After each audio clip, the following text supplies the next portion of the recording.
Shalom Elevate, kita berjumpa kembali dalam Elevate Service pada hari ini. Dimanapun saudara berada, kami menyambut kehadiran saudara bersama dengan kami.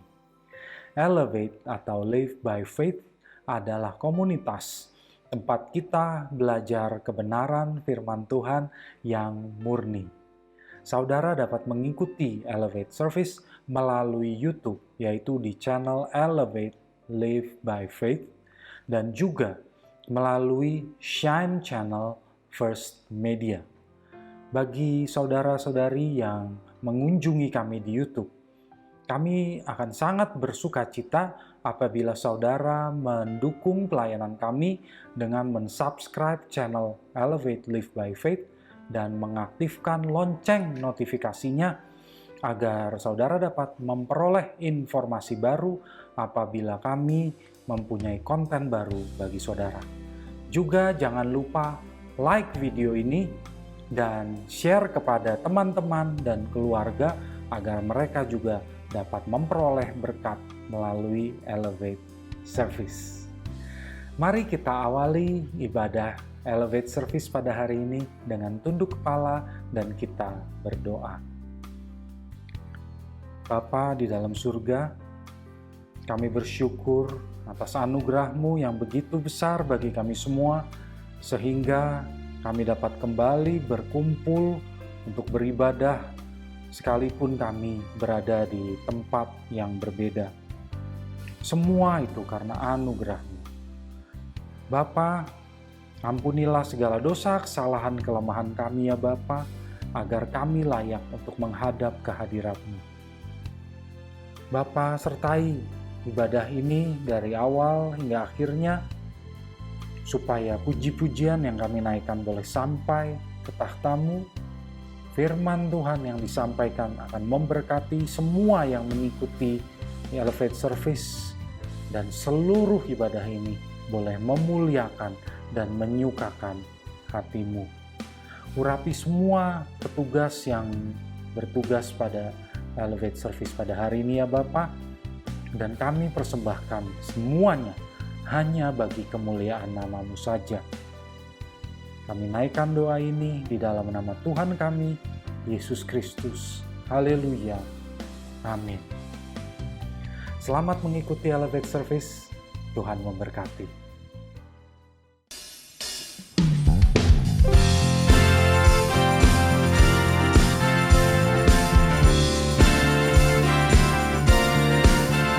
Dan biarlah segala pujian hanya bagi-Mu Tuhan. Let's sing. Every praise is to our God. Every praise is to our God. Every word of worship with one accord. Every praise is to our God. Sing hallelujah, sing hallelujah to our God. Glory hallelujah, to our God. Every praise is to our God. Sing, every praise is to our God. Every praise is to our God. Every word of worship with one accord. Every praise is to our God. Sing hallelujah to our God. Glory hallelujah to our God. Every praise is to our God. Every praise is to our God. Every word of worship with one accord. Every praise is to our God. Sing hallelujah to our God. Glory hallelujah to our God. Every praise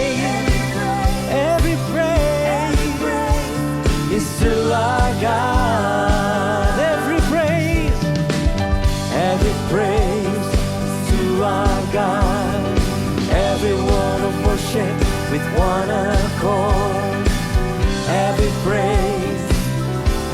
praise is to our God. Sing hallelujah, sing hallelujah to our God. Glory hallelujah is to our God. Every praise is to our God. One more time. Every praise is to our God. Oh, every word of worship. Every praise is to our God. Sing hallelujah to our God. Glory hallelujah is to our God. Every praise is to our God. God is my Savior. God my Savior. You're my healer. God my healer. God my deliverer. Yes He is. Yes He is. God my Savior. God my Savior. God my healer. You're my deliverer. Amen. Yes He is. Yes He is. One more time. God my Savior. God my Savior. God my healer. God my deliverer. Yes He is. Yes He is. Every praise is to our God. Every word of worship with one accord. Every praise is to our God. Sing hallelujah to our God. Glory hallelujah is to our God. Every praise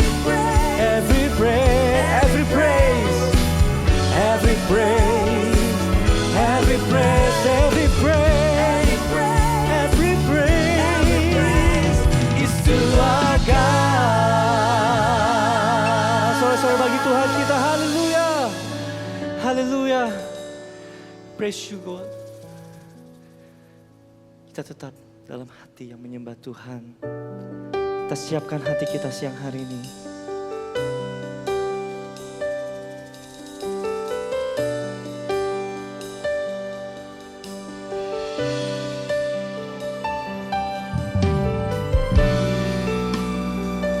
Ini kami Tuhan. Kami siap untuk selalu dipulihkan.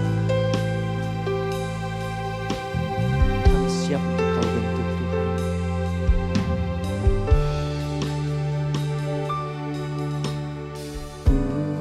Pulihkan aku Tuhan dalam sisa hidupku ini. Segarkan jiwaku selalu oleh kuasa firman dan Roh-Mu. Ubah hatiku Tuhan untuk lebih mengasihi-Mu. Mengutamakan Kau Yesus lebih dari dunia ini. Yang ku ingini Engkau saja. Tinggal dalam kehendak rencana-Mu dan pisahkan diriku dari dunia ini. Semakin ku damba kerajaan-Mu, oh Tuhan Yesus.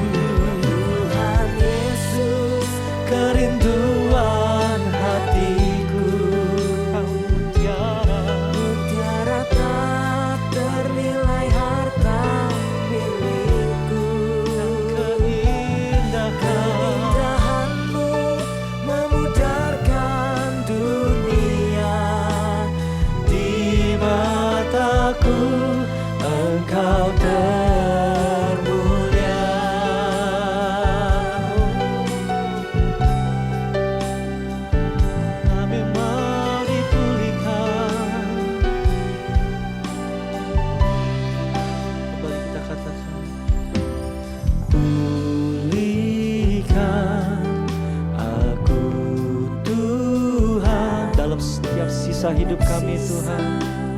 Hidupku Biarlah ini menjadi kerinduan hati kami. segarkan jiwaku selalu Oleh kuasa firman dan roh-Mu, ubah hatiku Tuhan untuk lebih mengasihi-Mu, mengutamakan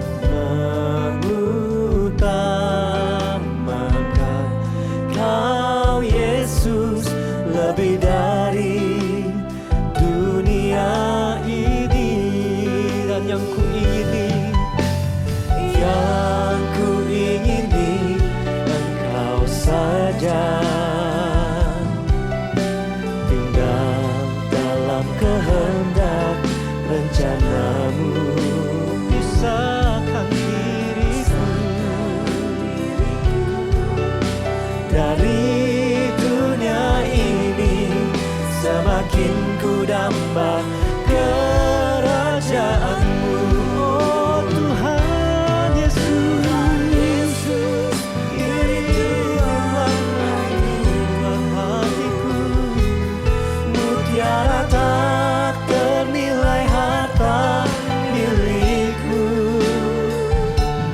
Keindahan-Mu memudahkan dunia, di mataku Engkau termulia. Oh Tuhan Yesus, oh Tuhan Yesus, kerinduan hatiku, mutiara tak ternilai harta milikku. Dan keindahan-Mu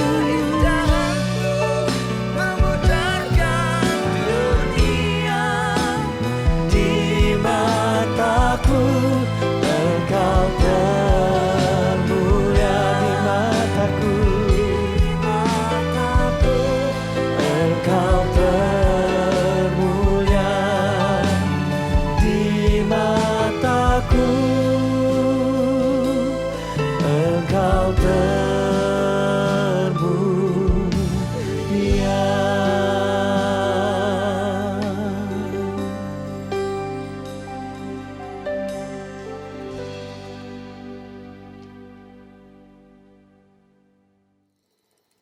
Shalom, sobat-sobat Elevate semua, dimanapun sobat-sobat berada. Hari ini kita mau belajar sama-sama kebenaran firman Tuhan. Mari kita satu dalam doa. Kami mengucap syukur buat hari ini Tuhan. Kiranya di dalam semua hal yang terjadi dalam hidup kami senantiasa tetap percaya dan bergantung penuh kepadamu. Kami butuh firman-Mu Tuhan. Kami butuh kebenaran-Mu. Berbicaralah kepada kami dan tolonglah kami agar kami bisa melakukannya dalam hidup kami hari lepas hari. Terpujilah Engkau Tuhan kami Yesus Kristus, kekal selama-lamanya. Amin. Sobat-sobat Elevate yang terkasih, hari ini saya akan membawakan satu topik dengan judul Multidimensional Love, kasih yang multidimensi. Dalam hal ini kita melihat bahwa seringkali ketika kita menghadapi masalah di dunia ini, apalagi kalau teman-teman melihat keluar, kita mungkin bisa bertanya seperti ini, di manakah cinta itu? Di manakah kasih itu? Apalagi kalau sobat-sobat baru mengalami yang namanya putus cinta. Dunia serasa hambar. Belum lagi kita lihat di luar sana ada kejahatan, ada kesedihan. Oleh sebab itu kita bertanya, di manakah cinta? Cinta sepertinya tidak terlihat. Belum lagi di dalam gereja sendiri, di dalam kekristenan, ada beberapa hamba-hamba Tuhan atau pengkhotbah-pengkhotbah yang menurut pemandangan saya, mengajarkan cinta secara sederhana dan bahkan terlalu menyederhanakan konsep itu. Teman-teman mungkin pernah mendengar pengkhotbah-pengkhotbah yang berkata, di dalam kekristenan itu ada 4 konsep cinta. Yang pertama agape, yang katanya yang paling tinggi derajatnya dibanding cinta-cinta yang lain, dan berkata bahwa agape itu adalah cintanya Allah kepada manusia. Cinta yang tak bersyarat. Ya. Lalu ada cinta yang kedua atau kasih yang kedua yang bernama philia. Ya, kasih persahabatan katanya. Lalu ada kasih ketiga namanya storge yang dikenal sebagai kasih yang terwujud dalam keluarga. Family love. Lalu yang terakhir yang paling buruk, yang paling menerima sentimen negatif adalah eros. Kasih yang katanya digerakkan oleh naluri seksual. Kasih antara pria dan wanita. Kasih antara lawan jenis. Jadi di dalam gereja sendiri kita melihat ada pengajaran-pengajaran seperti ini yang menurut saya oversimplified, terlalu menyederhanakan konsep kasih itu. Dan lebih parah lagi menurut saya, kasih itu dibuat menjadi tingkatan-tingkatan. Ada kasih yang lebih baik dibanding yang lain. Dan oleh sebab itu, kita cenderung menganaktirikan eros. Memandang itu kasih yang tidak alkitabiah, kasih yang terlalu manusiawi. Tapi teman-teman, sobat-sobat, hari ini saya akan mengajak teman-teman untuk melihat atau merekonstruksi ulang, membangun kembali pemahaman teman-teman tentang kasih atau cinta. Karena kasih atau cinta itu multidimensi. Tidak sesederhana itu sebenarnya. Ada satu ayat yang saya rindu kita semua baca, renungkan, dan hidupi pada siang hari ini, yang terambil dalam 1 Yohanes 4 ayat 16. Dikatakan begini, kita telah mengenal dan telah percaya akan kasih Allah kepada kita.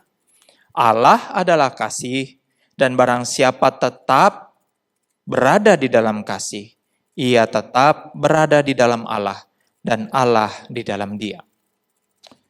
Ini sebuah ayat yang sangat powerful, sobat-sobat, sangat kuat, yang memberikan kepada kita satu kebenaran bahwa kita ini percaya kepada Allah yang adalah kasih. Allah yang kita sembah itu adalah kasih.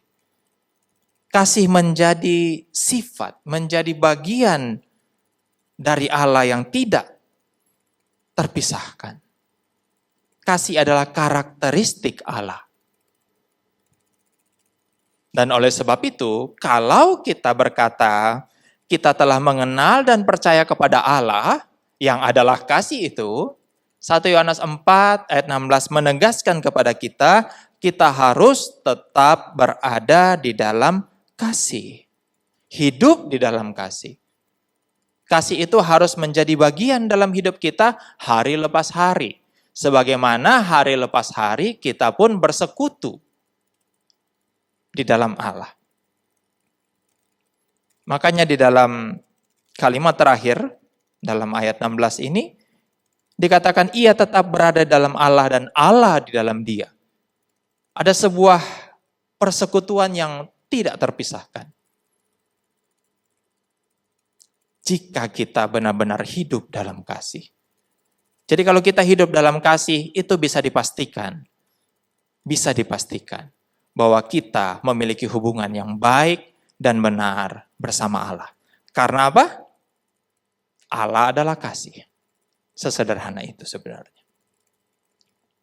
Tadi saya sudah membahas bahwa ada kecenderungan, saya sendiri pun pernah mendengarnya, bahwa pengajaran tentang kasih di dalam gereja itu terlalu disederhanakan, oversimplified, dan dibuat sistem-sistem hierarki yang sebenarnya tidak perlu ada. Konsep bahwa kasih itu memiliki tingkatan-tingkatan dan di mana agape menjadi kasih yang paling baik dan paling mulia, menurut catatan saya diusung oleh seorang teolog bernama Anders Nygren.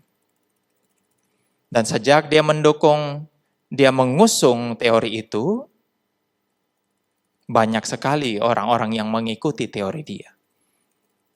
Saya sendiri tidak menyetujuinya. Oleh sebab itu mari kita lihat bersama.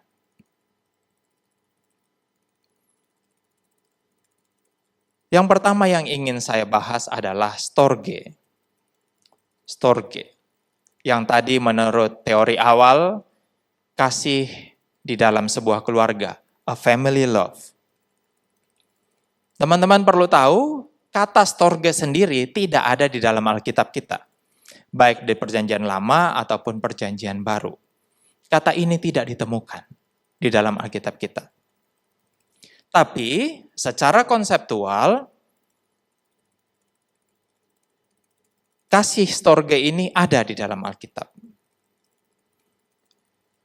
Kalau kita mau mengartikan storge adalah affection from parents to offspring.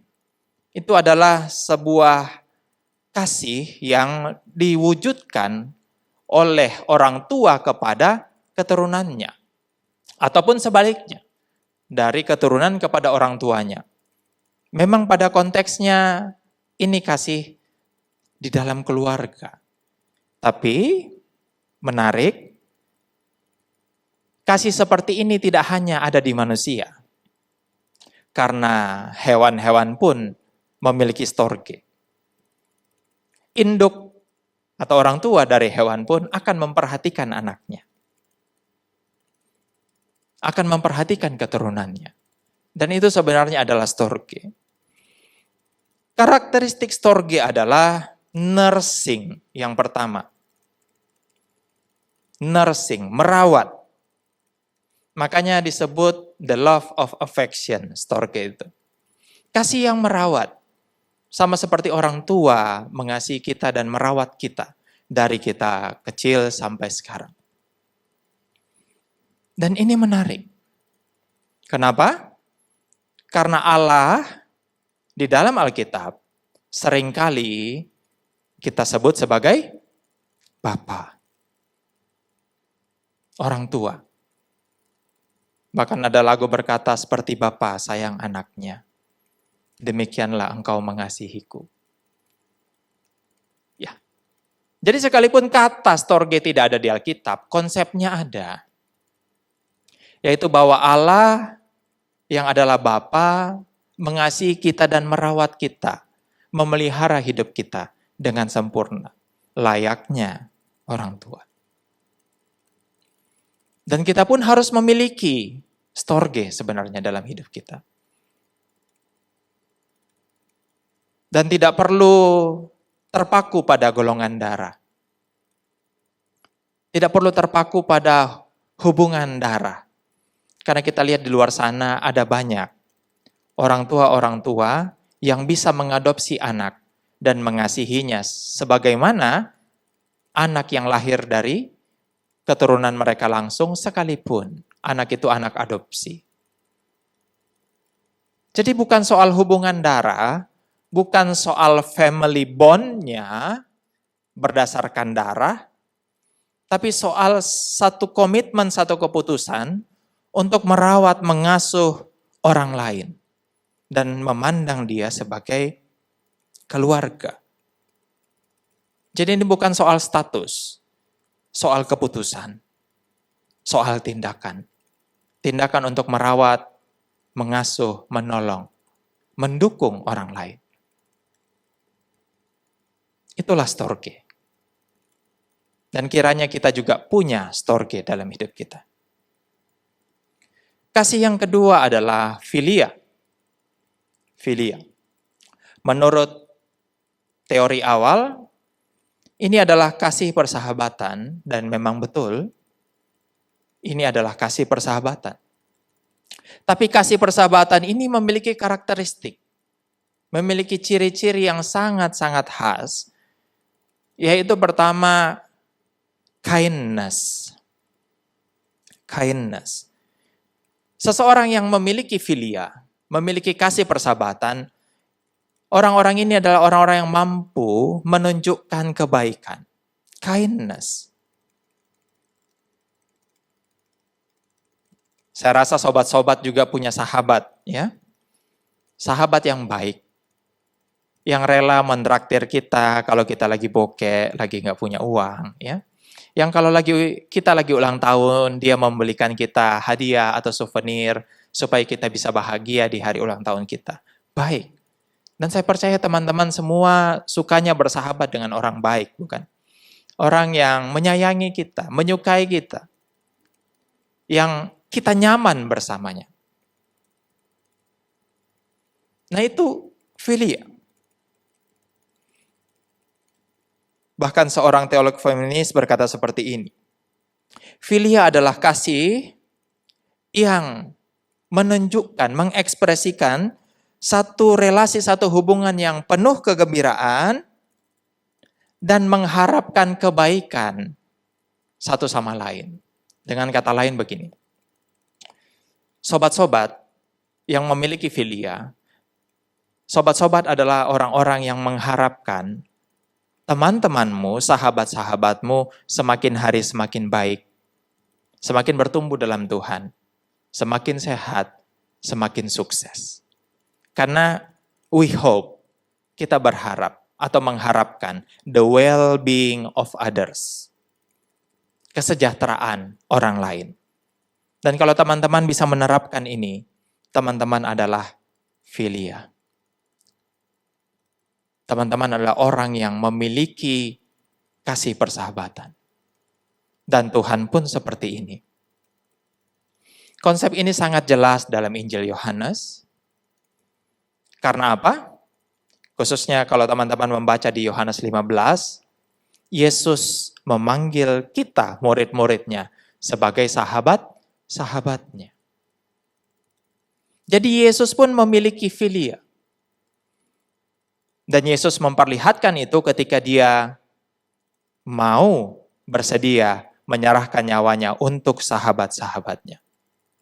Dan karakteristik kedua dari filia adalah kasih yang bersedia berkorban. Kasih yang bersedia berkorban.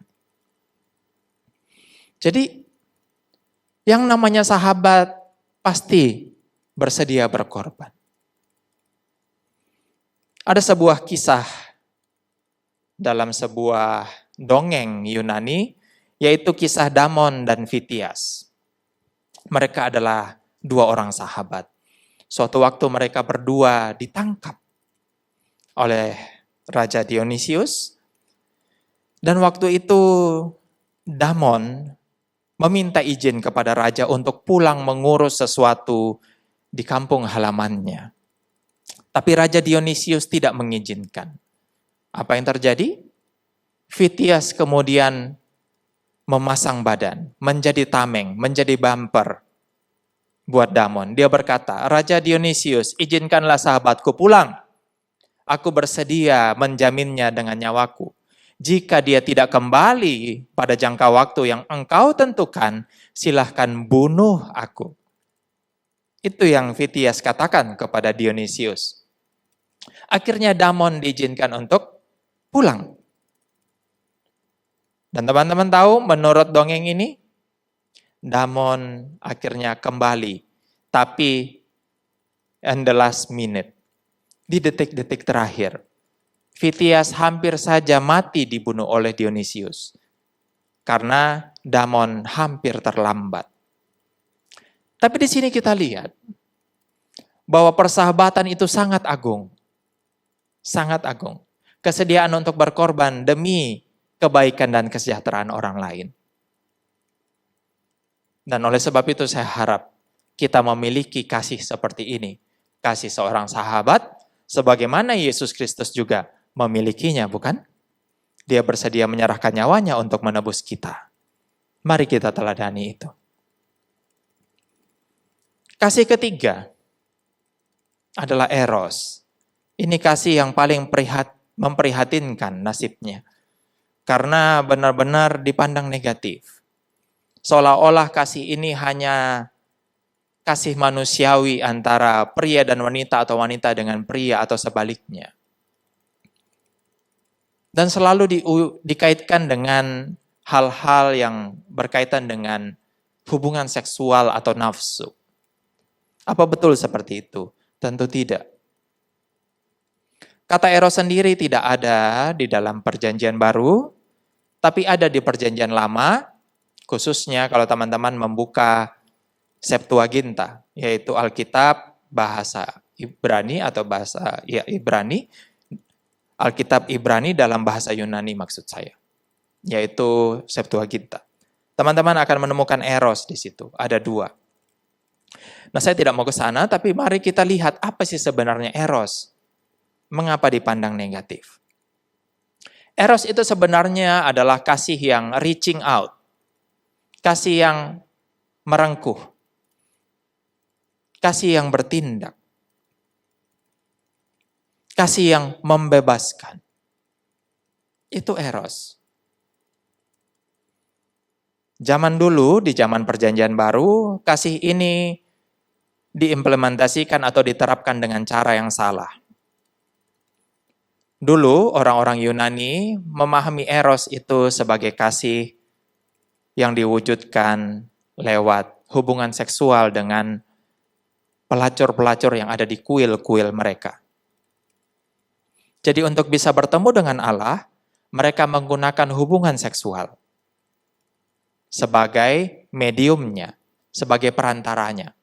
Oleh sebab itu mungkin orang Kristen tidak berani menggunakan eros di dalam Alkitab. Karena takut disalahpahami. Tapi sebenarnya yang salah bukan kata erosnya. Yang salah adalah cara orang pada waktu itu untuk mewujudkan eros. Ingat, tujuannya orang-orang Yunani melakukan hubungan seksual dengan para pelacur-pelacur yang ada di kuil mereka adalah supaya mereka bertemu dengan Allah. Supaya mereka dalam tanda kutip mengalami Tuhan. Itu sebenarnya tujuannya. Hanya caranya yang salah.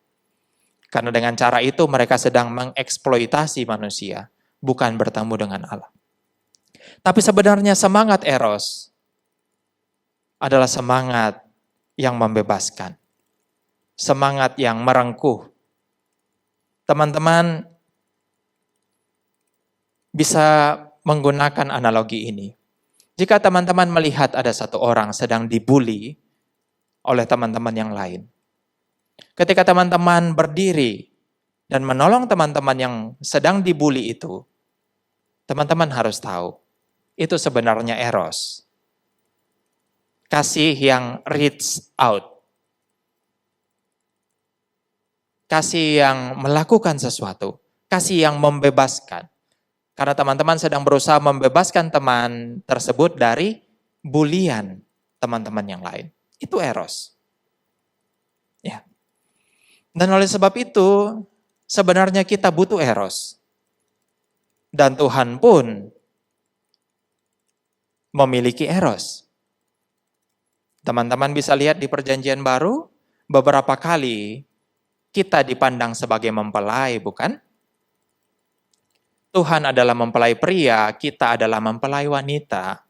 Teman-teman juga bisa buka kitab Kidung Agung yang ada di perjanjian lama. Di situ teman-teman bisa melihat semangat eros. Dan ketika teman-teman sebenarnya ingin berada di mana Tuhan ada, itu juga adalah eros. Karena teman-teman ingin berjumpa dengan Tuhan. Makanya eros itu sebenarnya adalah passionate love. Kasih yang memiliki gairah yang meletup-meletup. Hanya jangan diwujudkan secara keliru. Tapi kalau kita wujudkan dengan baik, eros itu luar biasa. Jadi tidak negatif sama sekali. Eros menjadi negatif kalau kita wujudkan secara negatif karena pemahaman yang keliru.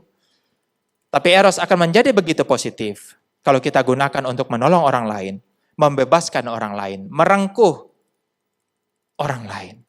Terlebih, kita gunakan semangat eros untuk mencintai Tuhan tanpa batas. Dalam pemahaman saya, perintah yang pertama, kasihilah Tuhan Allahmu dengan segenap hatimu, dengan segenap jiwamu, dengan segenap akal budimu, dan segenap kekuatanmu. Itu adalah semangat eros. Dan oleh sebab itu, perintah yang kedua yang sama dengan itu, kasihilah sesamamu manusia seperti dirimu sendiri. Itu juga adalah eros. Karena kita yang aktif mencinta. Anggap aja teman-teman atau sobat-sobat lagi PDKT kepada pasangan atau calon pasangan. Teman-teman harus aktif bukan? Seperti itulah eros. Jadi tidak negatif sama sekali. Yang keempat yang paling terkenal adalah agape. Ya, beberapa orang berkata ini kasih Allah kepada manusia, kasih yang tidak bersyarat. Oke, betul, tapi tidak semua seperti itu.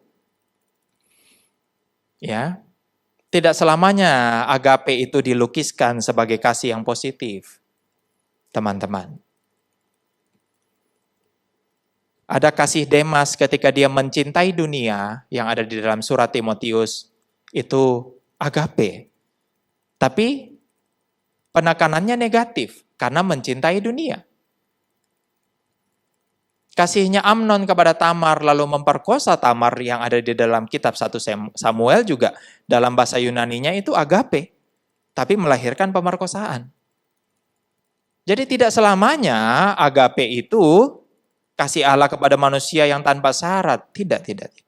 Tergantung konteksnya.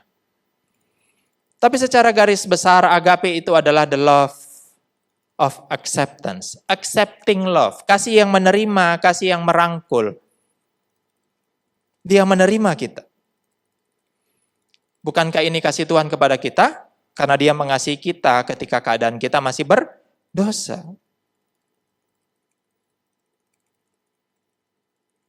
Itu agape.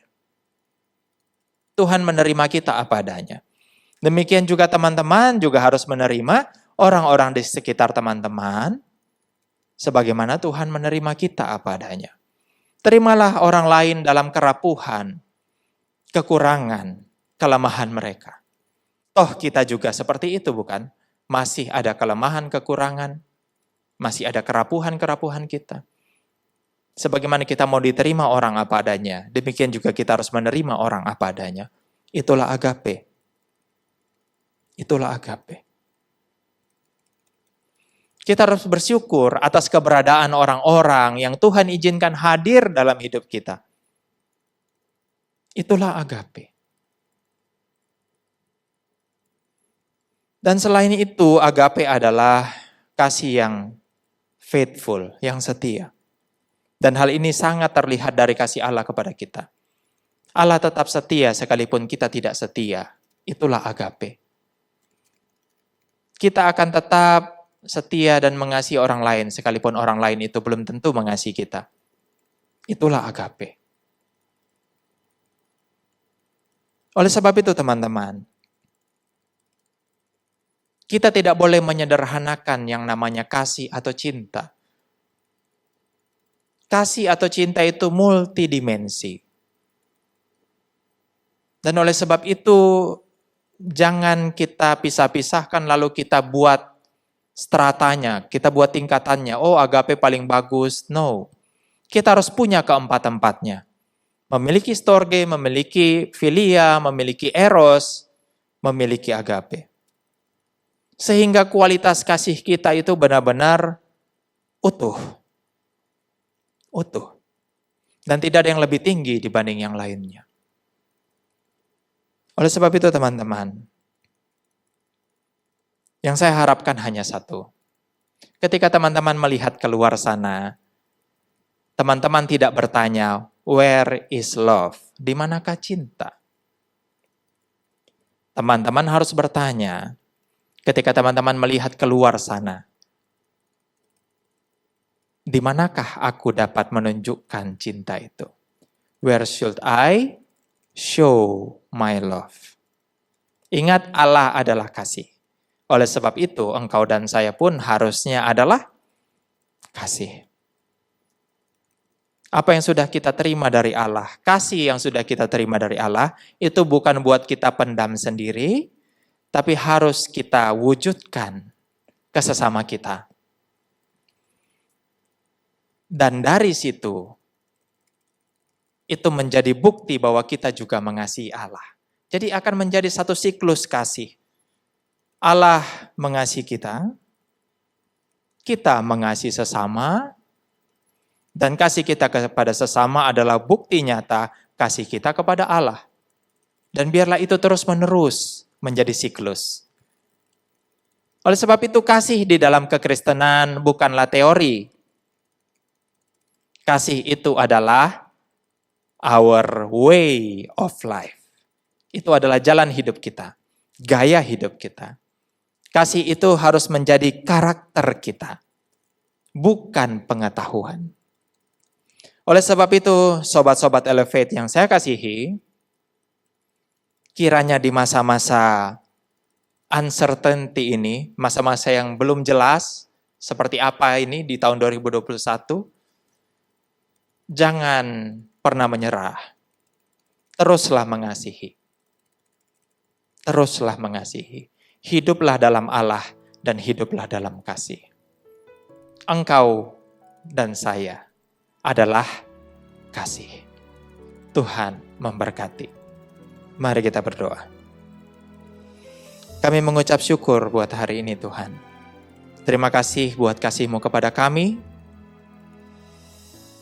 Izinkanlah kami dan mampukanlah kami untuk bisa menyebarkan kasih-Mu bagi sesama kami. Kiranya kami menjadi anak-anak-Mu yang seperti Engkau. Sebagaimana Engkau adalah kasih, demikian jugalah kami adalah kasih. Tolong kami Roh Kudus, agar kami bisa mengasihi dengan tulus, dimanapun dan kapanpun. Terpujilah Engkau, Tuhan kami kekal selama-lamanya. Amin. Saudara-saudariku yang terkasih dalam Tuhan Yesus Kristus, demikianlah firman Tuhan. Tinggallah sejenak sampai dengan doa berkat, dan mari kita ikuti terlebih dahulu beberapa pengumuman. Bagi saudara-saudari yang terpanggil untuk mendukung pelayanan Elevate dapat memberikan persembahan ke rekening BCA KCU Pluit nomor 16865333388. Sekali lagi 16865333388 atas nama GSKI Pluit. Saudara dapat juga menggunakan aplikasi BCA Mobile untuk men-scan QR Code yang tampil di layar.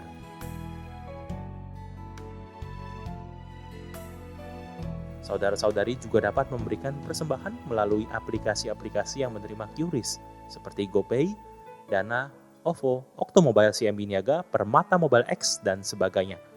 Dengan aplikasi-aplikasi tersebut, saudara dapat men-scan QR Code yang tampil di layar. Terima kasih atas dukungan persembahan saudara. Tuhan Yesus memberkati.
Saudaraku yang terkasih dalam Tuhan Yesus, kita telah sampai di akhir Elevate Service pada hari ini.